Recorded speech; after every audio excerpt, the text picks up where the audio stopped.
Varahi silks వారి grand festive celebrations పొందండి 10,000 రూపాయలు ఆపై కొనుగోలుపై బంగారు నాణెం ఉచితంగా.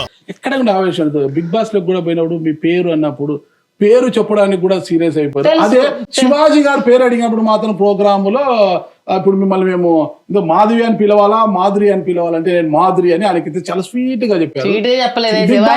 శివాజీకి పంచి పగిలిపోయినట్టు ఇచ్చాను, చాలా కట్ చేసి పెట్టుకున్నాడు, ఎడిట్ చేసాడు. దమ్ముంటే మొత్తం అన్ని పెట్టుకోమనండి.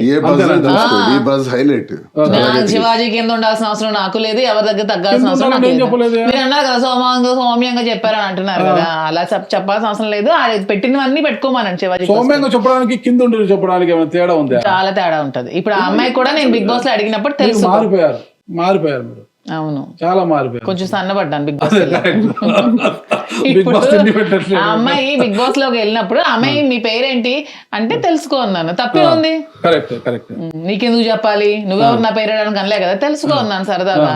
దాన్ని నేను సరదాగా అన్నాను, దాన్ని రప్చర్ చేశారు బయట ఉన్న వాళ్ళు. అంతే. మీరు సరదాగానే అడిగిన అమ్మాయి బానే ఉంది, ఆన్సర్ చెప్పి నేను బానే ఉన్నాము. మీరు వెళ్ళిన తర్వాతనే బిగ్ బాస్ రచ్చ అయింది అంటారు కదా. అవును, మళ్ళీ మీరు అన్ని సాఫ్ట్ గా ఉంటారు, ఎందుకు రచ్చ అయింది అక్కడ? నేను సాఫ్ట్ గా ఉన్నాను అనట్లేదే, ఆ ఆన్సర్ కి ఎక్స్ప్లెనేషన్ మీకు ఇస్తున్నాను. ఏదో సందర్భంలో గురిగింజ తన నలుపు చూసుకోదు, అది నాకు అలా లేదే. ఏదో నువ్వు తోపు అయితే బయట చూసుకో అన్నారు. అదే నువ్వు తోపు అయితే బయట చూసుకో, అదే బయటకు వచ్చేసా. Okay okay. బయటికి రావాలనుకున్నప్పుడు లోపలికి ఎందుకు వెళ్ళారు అంత త్వరగా? బయటికి రావాలనుకున్నప్పుడు మా ఆయన వదిలి ఉండగానే టెస్ట్ చేయడానికి వెళ్ళాను, ఉండలేనని తెలుసుకుని వచ్చేసాను. ఎక్కడి ప్రేమ ఇది బిగ్ బాస్ పోయి ఎన్ని రోజులు? 100 days. అది 105 days లో నేను 21 days ఉన్నాను. 105 days కూడా మీ ఆయన్ని విడిచి ఉండలేను అంటే అసలుకి ఉండలేను.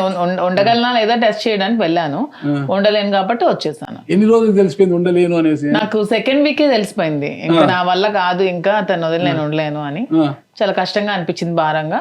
సో ఎప్పుడు టైం దొరుకుతుందా నామినేషన్ చెప్పి నాకు డైరెక్ట్ గా నేనే నామినేట్ చేయించుకున్నాను. తనుజాతో నామినేట్ చేయించుకున్నాను. ఓట్స్ కూడా వేయడానికి ఎవరేమో అపీల్ చేసుకున్నాను.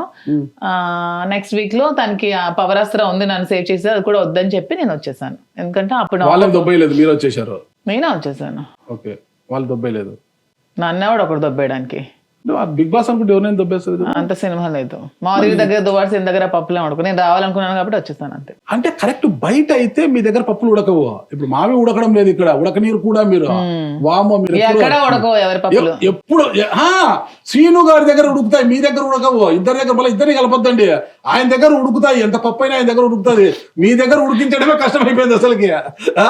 ఈ మధ్య యాంకర్లకు కూడా చాలా ప్రాబ్లం అయిపోయింది అన్నట్టు, మీ దగ్గర పప్పులు ఉడికించడము చాలా కష్టం అయిపోయింది. ఈ మొయినాబాద్ కథ ఏందన్నా? ఫామ్ హౌస్ పోయారు ఏంది అసలుకి? ఈ మధ్యన ఈ రేవ్ పార్టీలు ఫామ్ హౌస్ నేను వెళ్ళలేదండి. ఎప్పుడు పార్టీస్ కి? నాకు అంత లేదు. పబ్లిక్ పార్టీస్ కి ఎప్పుడు నేను వెళ్ళలేదండి. ఇంట్లోనే తాగుతుంటారు అనమాట. నాకు అలవాటు, తాగారు. మొయినాబాద్ కథ ఏందన్నా? ఎందుకు ఫామ్ హౌస్ కి దాని కథ ఎందుకు వెళ్ళారు? మొయినాబాద్ మా ఫ్రెండ్ చాలా రోజులు అనుకుంటున్నాం, మీరు అన్నది కరెక్టే, రియల్ ఎస్టేట్ లోకి వెళ్దామని ప్లాన్ చేసుకుంటున్నాం. చేసుకునే దానిలో కొంతమంది ఫ్రెండ్స్ అందరూ ఈ మధ్య డిస్కస్ చేసాం, ఇలా కాదు ఒక దగ్గర ఎక్కడ కూర్చొని మాట్లాడదాం, ప్రాపర్టీస్ మీద ఇట్ల మీద మాట్లాడదాం అనుకుంటే ఒక 20-25 మంది ఒక దగ్గర పిలిపించాడు ఆయన, మా ఫ్రెండే. అంటే అతను రియల్టర్ ఆయన పిలిపించుకున్నాడు, కూర్చున్నాడు, అంతా ఏర్పాటు చేసాడు. అందరం చేరాం అక్కడికి. మేమేమనుకున్నాం బిజినెస్ డిస్కషన్ చేస్తాము సో ఉద్దేశంతో మేము వచ్చాం. 9:30 అయిపోయినప్పటికి పోలీసు వచ్చారు, మేము వెళ్ళిన ఒక 1/2 hour లో. వాళ్ళు మఫ్టీలో వచ్చారు, వచ్చి ఎస్ఓటి వాళ్ళు వచ్చి డైనింగ్ టేబుల్స్ ఇవన్నీ చెక్ చేస్తున్నారు. ఏం చెక్ చేస్తున్నారు అసలు వీళ్ళు ఎవరు ఏదైనా నా మైండ్ నాకు అర్థం నేను చెప్తాను. నేను లేచి నిలబడి, సార్ మీరెవరు అంటే, సార్ మీరు ఉన్నారా ఇక్కడ? ఏం లేదు, లైసెన్స్ లేదండి. వాళ్ళు మీకు తెలియదు, మీరు వాళ్ళకి తెలుసు. నన్ను పెట్టి గుర్తుపోయారు, వాళ్ళకి తెలుసు. ఎప్పుడో అంతకుముందు తెలియదు ఆయన. మీ ద్వారా క్రెడిట్ గోస్ టు దివ్యల మాధురి గారు. దువ్వాడ మాధురి వాళ్ళేమో ఇది ఏంటిది సార్ పెర్మిషన్ లేకుండా ఇక్కడ పార్టీ జరుగుతుంది, మీరు వెళ్ళిపోండి సార్ అన్నాను. అంటే సరే అక్కడ 10 నిమిషాల తర్వాత మేము బయటకు వచ్చాం. వాళ్ళ మందు తీసుకొని వాళ్ళు వెళ్ళిపోయారు పోలీసులు. అది కూడా ఏదంటే అది ఇంపోర్టెడ్ ఉన్నాయి లేవని నేను అన్నా.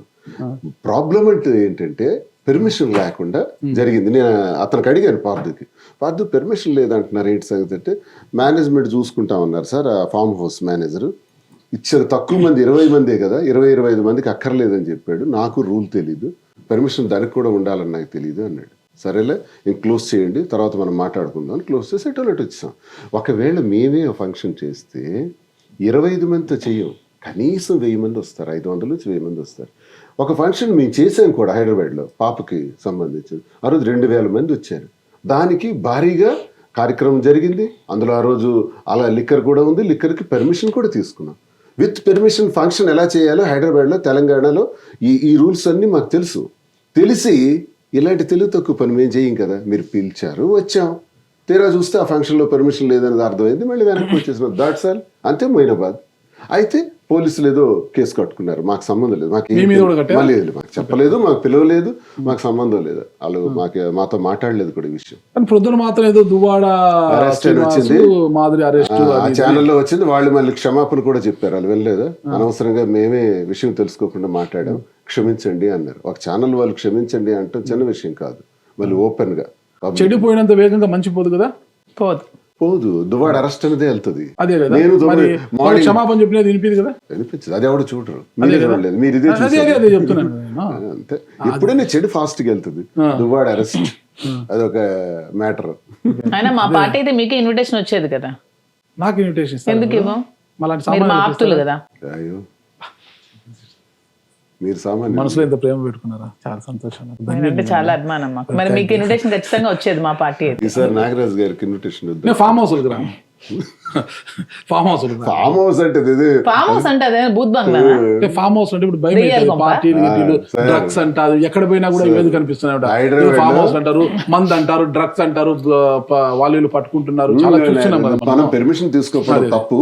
హైదరాబాద్ లో రోజుకి 1000-2000 ఫంక్షన్లు అవుతుంటాయి. ఈ శని ఆదివారాలు వస్తే కొన్ని వేలు అవుతాయి. అన్ని పర్మిషన్స్ ఉన్నవి, కొన్ని లేని కొన్ని. మేము అక్కడ ఉన్నాం కాబట్టి హైలైట్ అయింది, కానీ లేకపోతే అది ఎవడు పట్టించుకుంటాడు సార్. కోన్ కిస్కా ఇలాంటి ఫంక్షన్స్ సిల్క్స్ ద్వారా బానే ఉన్నారు. నెలలో 12 కోట్ల, ఏడాదికి 12 కోట్ల, 10 months లో బాగానే హ్యాపీగా ఉన్నారు. మళ్ళీ ఎందుకు రియల్ ఎస్టేట్ రంగంలోకి వెళ్ళాలనుకుంటున్నారు? తప్పని చెప్పట్లేదు, ఎందుకు వెళ్ళాలనుకుంటున్నారు అంటున్నా, తప్పనడం లేదు. ఆయన మార్చారు, మంచిగా ఉండే ఆయన మొన్నటి. మా ఆయన ఎప్పుడు సేవ చేయాలని చూస్తారు కదా ప్రజలకి. ఎప్పుడు రియల్ ఎస్టేట్ సేవనా చెప్పింది ఫస్ట్ వినండి, లేదంటే క్వశ్చన్ అడగడం మానేయండి. మీరు చెప్పాలంటే మీరు వినండి, ఓకేనా? తను ఎప్పుడు నిరంతరం ప్రజాసేవలో ఉంటారు కాబట్టి. ఇంట్లో ఇట్లా డామినేషన్ చేస్తారా? మా బాధ మీకెందుకు, మా ప్రేమ గురించి చెప్పారు, అన్ని చెప్పారు, మళ్ళీ డామినేషన్ గురించి అంటారు. సో నిరంతరం ప్రజాసేవలోనే ఉంటారు కాబట్టి ప్రజలకు మరింత సేవ చేయాలంటే ఇంకొంచెం డబ్బులు అవసరం కాబట్టి ఈ దీంతో పాటు ఇంకొంత చేసి ఇంకొంతమంది ప్రజలు బాగుపడతారు కాబట్టి తను ఒక 2-3 వ్యాపారాలు చేద్దామని అనుకుంటున్నారు. దాంట్లో తప్పే ఉంది.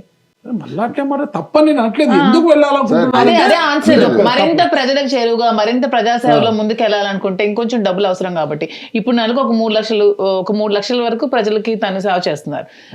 ఎడ్యుకేషన్ గానీ, హెల్త్ గానీ, అగ్రికల్చర్ గానీ, దేనికైనా ఎవరికైనా అవసరం ఉన్నప్పుడు ఈ 3 ఫీల్డ్ సంబంధించిన వాళ్ళకి, పేద ప్రజలకి తను ఎప్పుడు ఒక 3 lakhs వరకు డొనేట్ చేస్తున్నారు ఎవ్రీ మంత్. బిగ్ బాస్ కూడా ఇచ్చేసాం. సో ఇంకొంత హెల్ప్ చేయాలనుకుంటే, ఇంకొంత కావాలంటే ఇంకొన్ని వ్యాపారాలు చేయాలి, ఇంకొంచెం అతను ఈ ఏజ్ లో కూడా కష్టపడాలనుకుంటున్నారు. అది చూడండి, ప్రజల కోసం కష్టపడాలనుకుంటున్నారు, సంపాదించాలనుకుంటున్నారు, ఖర్చు పెట్టాలనుకుంటున్నారు. ఏజ్ గుర్తొస్తుంటది మీకు ఎప్పుడప్పుడు? మాకైతే ఈ డబ్బులు చాలు కదా, మేము కష్టపడక్కర్లేదు, కూర్చొని తిన్నా సరే మేము హ్యాపీగా బతికేయచ్చు. కానీ అలా కాదు, ప్రజలకు సేవ చేయాలి, ఇంకొంతమందికి హెల్ప్ చేయాలి, తన చేతులు తన ఆలోచనతో ఉన్నారు కాబట్టి ఈ టెక్స్టైలే కాదు, ఇంకో రియల్ ఎస్టేట్ కూడా చేస్తే ఇంకొంచెం డబ్బులు సంపాదించుకుంటే మరింత ప్రజాసేవ దగ్గరికి ఉండాలి. 5 hours నిద్రపోతాను సార్, మిగతా 19 hours ఏం చేయాలి? నాకు వ్యాపారానికి నేను కాన్స్టెన్సీ దాంట్లో 12 hours నైట్ పోతుంది కదా. అదే నేను పడుకునేది 5 hours, మొత్తం day and night 24 hours. 19 hours అంటే మిగతా మీరు 5 hours పడుకుంటారు, 19 hours అంటే 24 hours. 19 లో చీకటి ఎంత పోతుంది అంటున్నా? చీకటి ఎంత పోయినా నేను పడుకునేది 12:30-1 గంట. మార్నింగ్ ఏం చేస్తుంటారు? నేను నా బిజినెస్ వర్క్స్, నా కార్యక్రమాలు అన్ని చూసుకుంటాం, మాట్లాడతాం. ఫ్రెండ్స్ ఒకవేళ వస్తారు, ఇంక బిజినెస్ ఇష్యూస్ ఉంటే మాట్లాడతాం. మేము పడుకునే టైంకి 12 దాటేస్తుంది. సో 24 hours లో 5 hours రెస్ట్, స్లీప్. మీ ఫ్రీ టైం నైట్ కాబట్టి అక్కడ ఫామ్ హౌస్ లో పెట్టుకున్నారు. అది బిజినెస్ డీల్ అంతా జెంట్స్ ఎక్కువ వస్తారు కదా, పెద్దవాళ్ళంతా వస్తారు కదా, ఎందుకు సతీ సమేతంగా వెళ్ళారు? 12 మంది families with wife and husband 25 మంది వరకు వచ్చారు. రియల్ ఎస్టేట్ వ్యాపారానికి ఫ్యామిలీస్ తో కూర్చొని మాట్లాడాలని ఫ్యామిలీస్ తో అలాగా డిన్నర్ చేసుకుందామని అంతే, ఏం తప్పే ఉంది. ఇక్కడ సారోటా అంటే మా ఫ్యామిలీస్ ఎవరైతే వచ్చారో లేడీస్ అందరూ వాళ్ళు మాట్లాడుకుంటారు, మేము 10 మంది వేరే కూర్చొని మాట్లాడుకుంటాం బిజినెస్ గురించి. మాకు అది నచ్చింది సార్, అలా చేయాలనుకుంటున్నాం. మీకు వచ్చిన బాధ ఏంటి? గ్రీనరీ అదే మీరు ఇప్పుడు చెప్తున్నారు కదా, మళ్ళీ పెర్మిషన్ పెడతాను ఫామ్ హౌస్ లో, మరో త్వరలో మీటింగ్ పెడతాను. ఇప్పుడు ఏం పీకుతారు? ఎవడైనా చేసేస్తారా? పెర్మిషన్ పెట్టుకుంటాం, రూల్ ప్రకారం చేస్తాం, పెట్టేసి మళ్ళీ ఫామ్ హౌస్ లోనే మా మీటింగ్ ఉందండి. సేమ్ అండి, హీకుతారు అంటారు కదా మీరు. ఇంకా ఇంత మాట నాకు ఎవరైనా 10 సార్లు అడిగేది ఇలా చెయ్యి. మేము మళ్ళీ పెడుతున్నాం, మళ్ళీ 25 మంది కూర్చుంటాం. మా డిస్కషన్ ఫెయిల్ అయింది ఆ రోజు. With permission, with licence, permission తో ఫారెన్ లిక్కర్, గుక్క అన్ని దేనికి పర్మిషన్ ఇస్తే అది. ఓకే, గవర్నమెంట్ దేనికి పర్మిషన్ ఇస్తే అది. అందులో లిక్కర్ కి ఇస్తారా ఎవరో నాకు తెలియదు, ఫారెన్ కి ఇస్తారా ఎవరో నాకు తెలియదు. పర్మిషన్ దేనికి ఇస్తుంది? కూర్చుంటాం, ఇదేం ఆగదు. తగ్గేదే లేదు, తగ్గేదిలే, తగ్గేదే లేదు.